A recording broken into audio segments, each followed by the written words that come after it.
Yeah, so today we're going to be teddering the hay. My son's doing the teddering. Looks like he's got all this backside done already. And then he got the east side of the field, hay field, all tethered. He's using a Massey-Ferguson, a 253 model. It's a 57 horse tractor. It's a really stout tractor for the size. Ferguson used to be with Ford Motor Company when they made their tractors.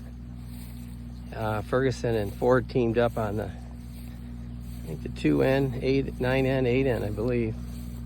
And the reason for them teaming up was Ferguson had the patent to the three-point hitch. He was the inventor and creator of it. But when he had the falling out, because Ford was trying to take it over and actually steal the patent, Ford lost millions of dollars. So Ferguson went to the UK and teamed up with Massey-Harris, and that's how we come up with the new tractor, Massey-Ferguson. Great tractor.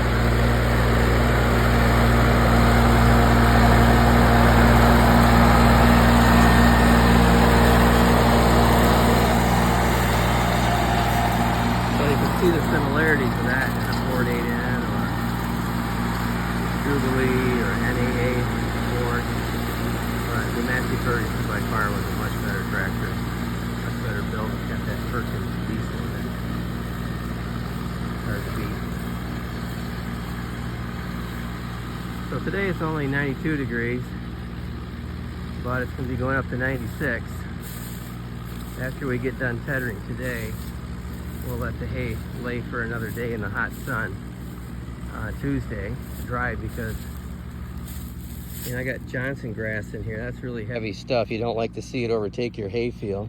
Cattle like it though, but so that's really heavy. So it takes some serious drying to get that ready for round baling. But most of it is fescue and Timothy grass here in the hay field.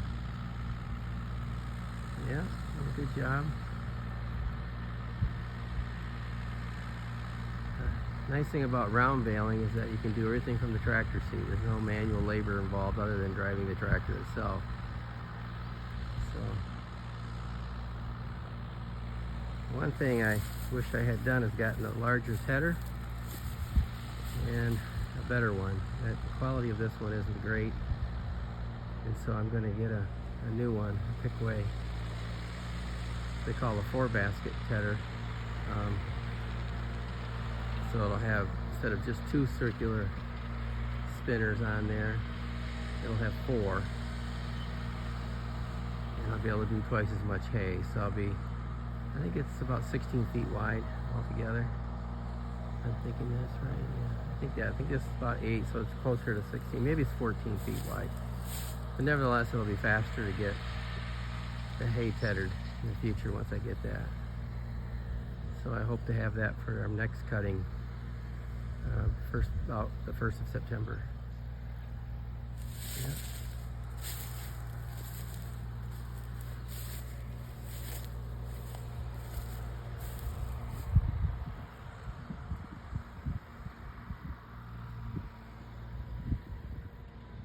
It's a little bit tricky when you're doing teddering because it throws the grass on the next row that you haven't tethered yet. And you notice the grass, when it's cut, it lays somewhat vertical with the row or parallel to the tracks. You can see, I mean, there is some slight slant to it, but it's mainly in line with the row itself. And so that's how you can tell if you tethered or not. If you notice here, grass is all mixed up. There's no straight lines of hay laying in here. Where here it overlapped. This row has not been tethered yet, but you can see the hay laying horizontal from the teddering that overlapped it. But this row still has to be tethered yet, all the way down. But if you look down the field, it appears like it's been tethered, but it hasn't. So this is the row that Scott will come to next, once he makes his way around the field here. So here he comes. to make his next round.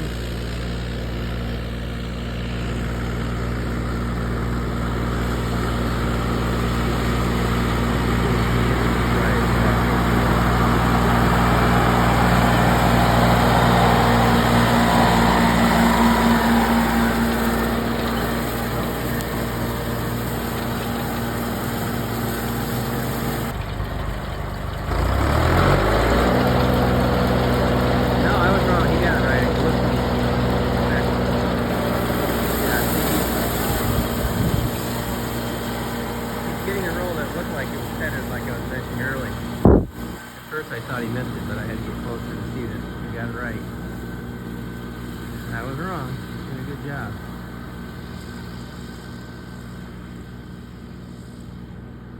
Yeah, tomorrow I'm going to go into the pasture. I got these tall thistles. You don't see these up in the north, Michigan. They're right over there.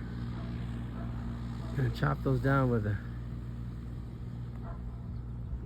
bush hog. I'm going to cut the hay down to about 8-9 inches in height. I don't want to cut it too short because we're going into a heat streak here, and that stresses out the grass if it's too short. But we'll have rain coming after that, and then that'll spark the growth again for the hay over there that the cattle eat in the pasture. All right, we'll just wait to see how we get this thing done today. We hopefully will be done. It'll take about, I'm guessing, about an hour left of teddering, and we'll have it done.